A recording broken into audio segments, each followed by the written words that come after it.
Section 1. You will hear a number of different recordings and you will have to answer questions on what you hear. There will be time for you to read the instructions and questions, and you will have a chance to check your work. All the recordings will be played once only. The test is in 4 sections. At the end of the test, you will be given 10 minutes to transfer your answers to an answer sheet. Now turn to Section 1.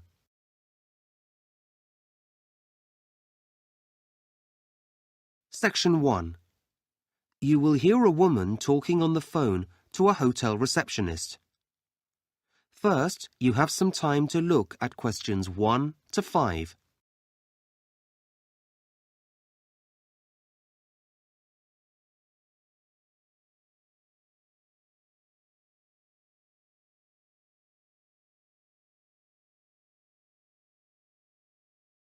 You will see that there is an example that has been done for you.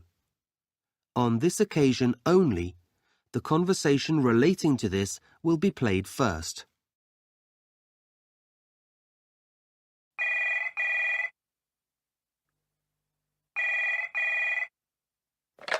Good morning, Atlas Hotel. Can I help you? Oh, yes.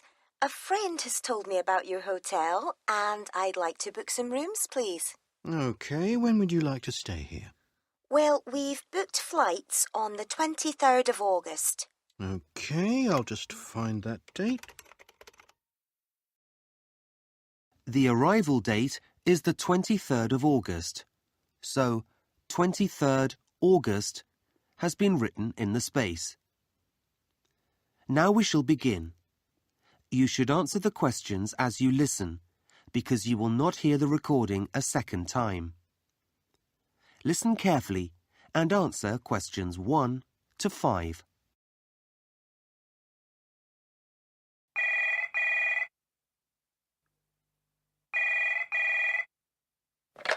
Good morning, Atlas Hotel. Can I help you? Oh, yes. A friend has told me about your hotel, and I'd like to book some rooms, please. Okay, when would you like to stay here? Well, we've booked flights on the 23rd of August. Okay, I'll just find that date. That seems to be fine. We have a few rooms available then. Oh, that's good. I was a bit worried. We've left things rather late. Well, you're lucky. We had 2 cancellations last week. Oh, Now, how long do you want to stay for? well, last year we only stayed a week, and it wasn't long enough.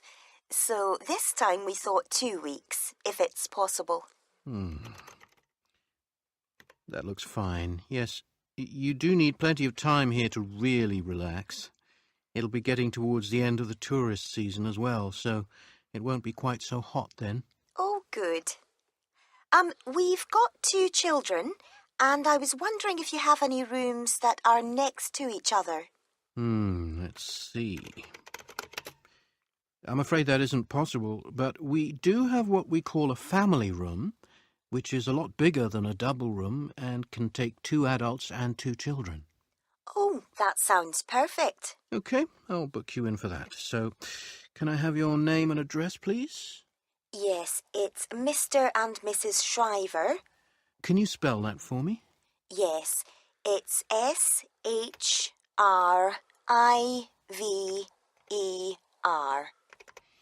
Thank you. And you said 2 children, didn't you? Yes, they're 2 boys of 10 and 12. Fine. And can I have your home address? Yes, we live at flat 29, Tower Heights. Okay. Is that England?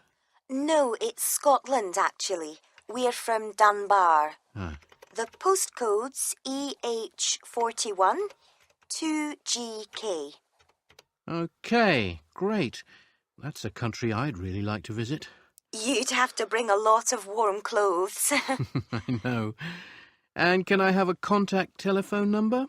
Sure. Our home number is 0131 99465723. 723. Thank you. I hope you don't mind, but we always ask our guests what the purpose of their trip is.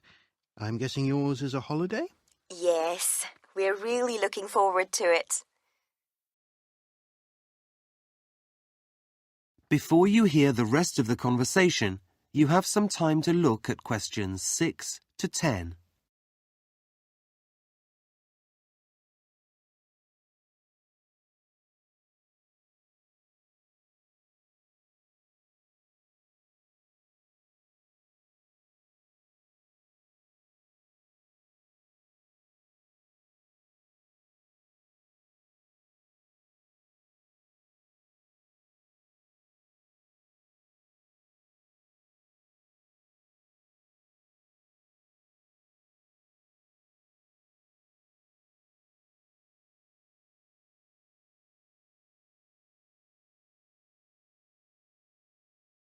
Now listen and answer questions 6 to 10.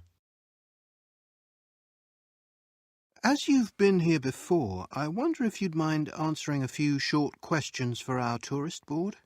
No, not at all. They collect information from tourists so that they can try to improve the tourism industry here. That's a good idea. Okay. So, what type of holiday activity do you like best? Well, I like a lot of things. I like shopping and sightseeing.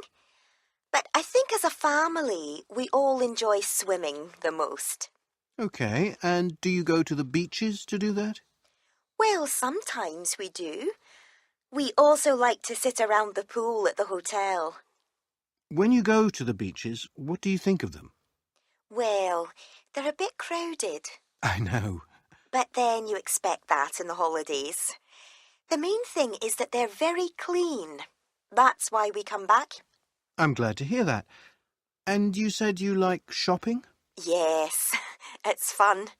How are the shop staff? Are they... Well, I don't want to criticise, but sometimes, well, they're a bit too helpful. trying to sell you souvenirs? Yes, I prefer to choose things myself. Uh-huh. What about eating and the service in the restaurants? Oh, the food is delicious, always. And the waiters, well, they're polite and so fast. Nothing takes very long. That's good news. Sometimes people complain, but... Well, I haven't been to every restaurant. There are rude waiters everywhere, I suppose. Well, we like to avoid it if we can. Do you have suggestions for things which might improve your holiday experience here? Not really. Let me think. Oh, yes. I did notice the last time I was there that there are local buses, but you don't seem to have any bikes. No, we don't. Most people have cars. It's just nice to hire one and get some exercise. Go at a slower pace so that you can really see the landscape. Okay, I'll note that down. Well, thank you very much.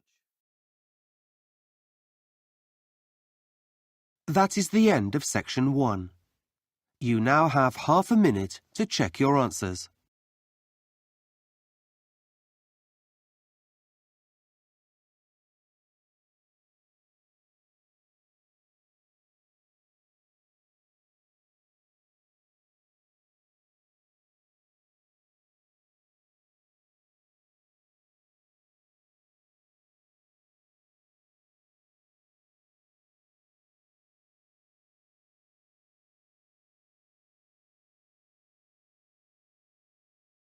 Now turn to section 2.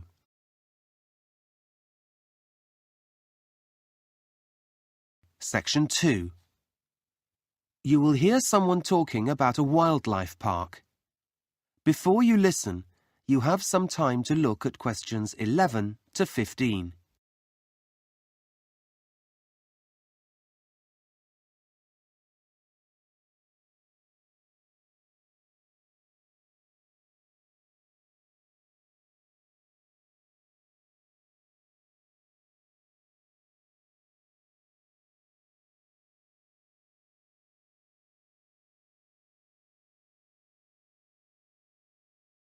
Now listen carefully and answer questions 11 to 15.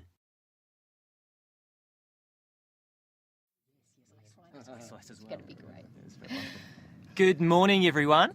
I'm a keeper here at Arana Wildlife Park, and that means that my job is to look after some of the animals that we have here. First, let me tell you a bit about us. The word Arana means welcome in the local Maori language, and we are very pleased to see you all here. As you probably know, we're run by a charity and we specialise in endangered species of animals, birds and reptiles. The park grounds cover 80 hectares of land and we have 400 animals altogether from 70 different species. So that you can see the animals in their natural environment, we've built streams and banks to separate you from the animals and make sure your trip around the park is safe. Our animals come mainly from here, New Zealand, and from Australia, Africa and South America.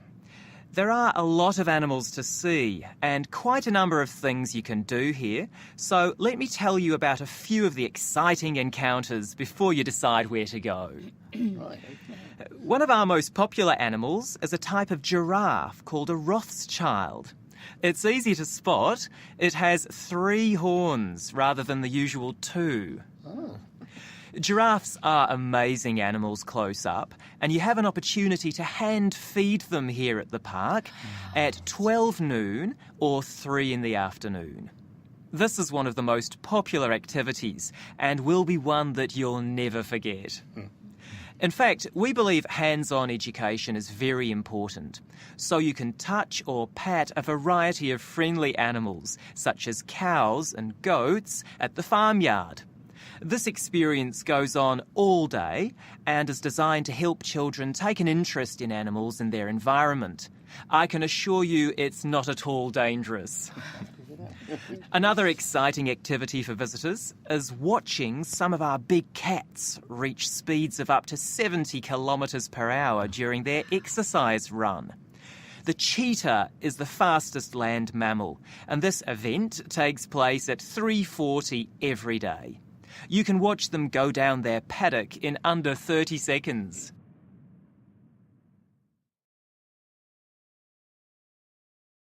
Before you hear the rest of the talk, you have some time to look at questions 16 to 20.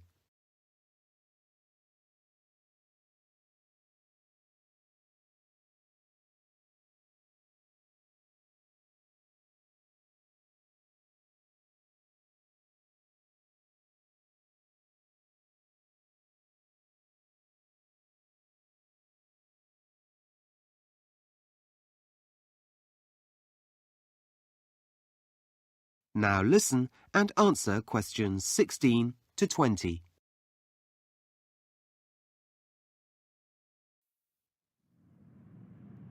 So, here's a plan of the park. As you can see, we're here at the main entrance, and there's an information centre to your right. Now, it's quite easy to get around the park. We have daily guided walkabout tours, which let you get up close to the animals. Or, if you prefer to be at a distance, you can take the safari bus and drive around with a wildlife expert. If you decide to take the walkabout tour, it leaves at 10:45, that's in just under an hour, from the meerkats enclosure next to us. From there, the walk passes the adventure playground and the otters in the first enclosure, and then arrives at the New Zealand birds area in the next enclosure just in time to see them being fed. Then you go on to the reptile house and the tigers and the rest of the animals. Alternatively, you can wait until the afternoon walk. There are plenty of other things to see in the morning. One of these is the African village. Just turn to your right from the main entrance, walk past the first bus stop, and it's just before the African wild dogs enclosure. It's a wonderful, colourful experience. You can also go to the shop and buy your souvenirs there. We have beautiful soft toys, giraffe and zebra, for children, and a whole range of t-shirts, hats and skincare products with an African theme. After that, why not have lunch in the picnic area on the far eastern side of the park? I'd recommend this because while you're eating, you might catch sight of the ostriches on one side of you or buffalo on the other. For the afternoon walkabout tour, you'll need to find your own way to the African lion habitat, which is on the west side of the park, just past the Conservation Centre. To join the tour, you actually go past the lion habitat. You'll see 2 bus stops, keep walking, and the meeting place is about half a kilometre after the second one. If you've gone past the zebra, you've gone too far. For those of you who would prefer to travel on the safari bus, this runs from 10:30 to 4 p.m.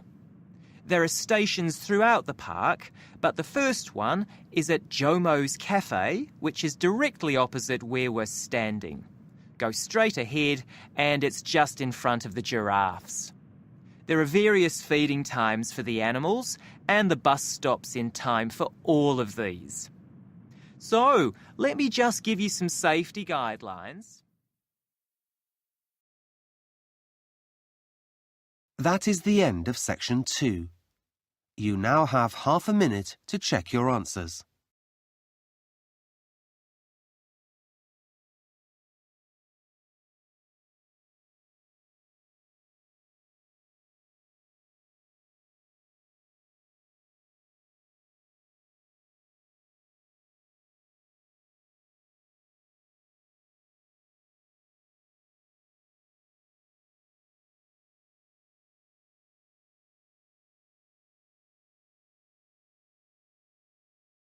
Now turn to section 3.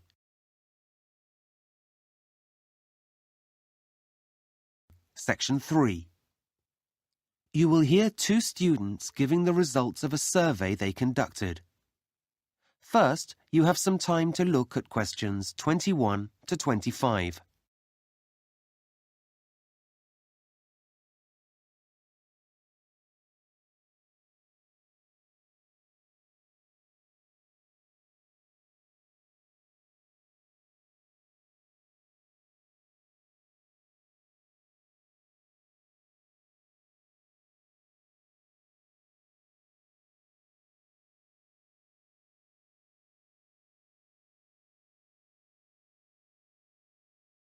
Now listen carefully and answer questions 21 to 25. Right, now it's time for Sylvie and Daniel to give us the results of their survey into the study skills course that some of you did last term. Thanks, Mr. Driver. Shall I start, Daniel? Sure, go ahead. Okay. Well, as you know, some students in our year did the study skills course run by the English department last term. It was interesting because it was completely voluntary.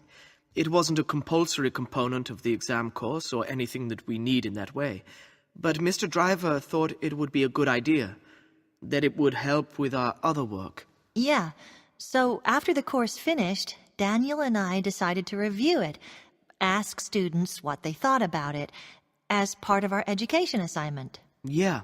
So this is how we did it, our study method. At first, we thought about interviewing students face-to-face, but we have so much other work, and we knew it'd be quicker to use email and just send out a questionnaire. Though we also had to write that. Yes, and this method does rely on students filling it in and sending it back, but the response rate was pretty good. Yeah, 70%, I think. Okay, so first of all, 33 students signed up for the course. And we did 12 sessions over the term, and they took place every Monday morning. A good start to the week, I thought. Yeah, and the rest of the week we could put things into practice. So, what did we expect? For me, I expected it to be useful for all my subjects. Things like philosophy. Yeah, that's what Mr. Driver had said. And I was right. I feel more able to deal with difficult texts now. You know, like the ones we have in economics. You feel you can do it, Yeah, I think other people found that it actually made them want to read more frequently and read books outside the course list. If you've got time. As for our teacher on the course, Jenny, everyone felt she was really good. We learned a lot from her. Not because she set a lot of homework or anything like that. The thing people said was that she gave us fascinating articles and ideas to work with, some of them. Well, we were quite happy to carry on looking at them at home. Yeah, that's so important. It's really easy to get bored in class, but that didn't happen. Before you hear the rest of the conversation, you have some time to look at questions 26 to 30.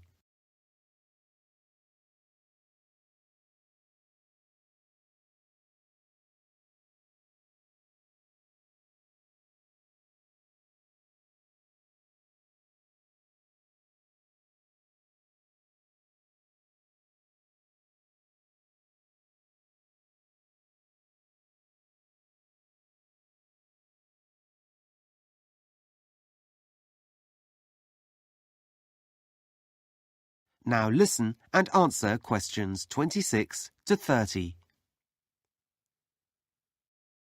Okay, so we've done a couple of charts. Let's have a look at the findings. I'll put up the first chart. This is your overall view of the usefulness of the course. And as you can see, only a small percentage of students didn't feel it was useful. Which is good. Yeah, everyone else had a positive view of the course, and more than half of us, that's about 60%, thought it was very useful. Which, well, as this is the first time the course has been run, I guess this is a strong recommendation for it to take place again next year. The next chart shows how useful you felt each part of the course was. So, just to remind you, there was the speed reading component. That came out top. No surprise there, really. On the other hand, giving talks was, well, we all like talking, but it's not something we have to do that often. Yeah, so that was the least useful. Then the note-taking component you found to be quite useful, and you had a lot of comments about that. Okay, so let's have a look at some of your comments. You said a lot about the activities, but the main comment seemed to be that the techniques we learned on the note-taking course helped us focus more in lectures. Several people said that they daydream much less. Yeah, have a longer attention span. So that's the first benefit. The second is that students said they really appreciated the instruction on when to use a diagram to take notes. Like many people, I'd never thought of this technique, but now I find it really helpful. And it's much more fun. Yeah. And then the last comment we wanted to mention was about the type of paper that we used in the note-taking sessions. It seems obvious now that a wide margin down the side of the paper provides another area where you can add points that you've missed. And that makes it a lot easier to read the notes afterwards. Okay, so now we'll look at the results. That is the end of section 3. You now have half a minute to check your answers.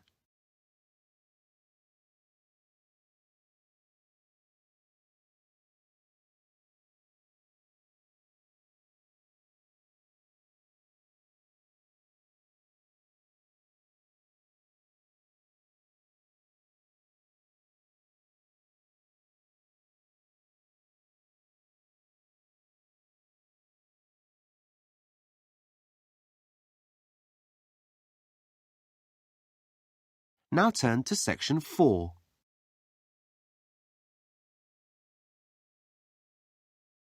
Section 4. You will hear a lecture about airport design. First, you have some time to look at questions 31 to 40.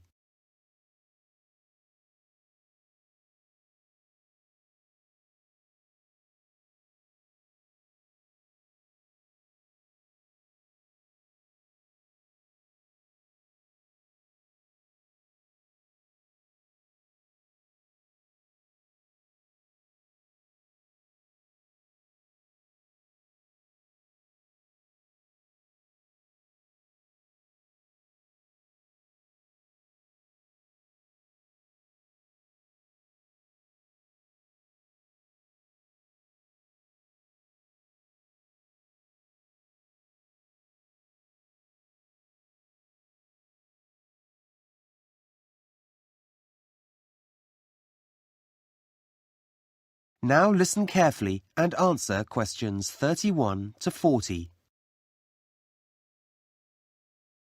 Good morning, everyone. Well, last week we looked at some of the architectural features of modern house design. And today we're going to move on to look at airport design and how this has changed over the years. So, if we start by going back to the 1960s and 70s, when there were a lot fewer airports than there are today, well, check-in desks, customs and waiting areas were all very basic. They were rather like a bus station, designed to allow air traffic in and out of the terminal, but not very welcoming for passengers. Even though passengers spent a lot of time there, the important features were related to the flights, rather than the people who took them, or indeed the places where the airports were built. But that all changed in the next few decades. And if you look at any big airport now, it's more like a mini-city.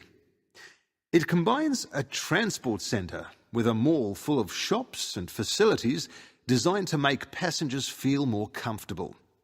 So airports have been transformed. And as with any city building, their design now takes into account features outside the airport terminal as well. So why did this change happen? Well, there are two main reasons. The first was the huge increase in passenger numbers, in the number of people travelling by plane. And this was a direct result of mass tourism, with things like cheap holiday packages and low-cost airlines, with the construction of high-rise hotels and hotel complexes. And then people started travelling more regularly from one country to another for things like meetings, and so the growth in international business also pushed numbers up. In fact, passenger growth has been so significant over the past 30 years that it's estimated that some 21st century airports will need to handle up to 50 million passengers a year by 2020. The second reason for the change is, and this is a key aspect of airport design, people have realised that the airport is the first place you see when you visit another country. This means it forms your first impression of that country, and that impression has to be good. Airports are now called gateways to the cities they serve, and that raises visitor expectations. Now, what are the changes that have taken place in airport design? Well, the interior design, the inside of most airports, is now completely different. First, the dark, enclosed airports of the past have been replaced by large, open areas that look out onto the surroundings. Look at this picture of Beijing Airport. There's a huge amount of space and light, and this is typical of many airports today. Second, well, in the past, you had to go outside the airport to get trains to terminals, but now these are integrated into the design. Also, airport walkways are wide and can cope with the large volume of people. People who want to feel calm and relaxed, who want to get around the airport easily. In this way, the stress of modern travel has been minimised. Outside, the buildings have changed too. Airports were once ugly buildings with large towers and concrete boxes around them. Now they're designed to fit into their surroundings. Look at this picture of the Arctic Circle Airport in Norway. The airport itself is surrounded by mountains. So, as you can see, the roof of the airport has been designed so that it's shaped like a range of mountains. There are peaks at the top and then steep sides that touch the ground. In the same way, these airports in Thailand and India have beautiful shaded gardens all around them that reflect the landscape of the country. They also provide a connection with local tradition and art. Another feature that is important inside airports too. And there's one final but very important issue. It's been said that airports are a new building type. They're often light steel structures with what looks to the passenger like a lot of glass. But this is special glass that can maximise daylight and comfort and cut down on energy use.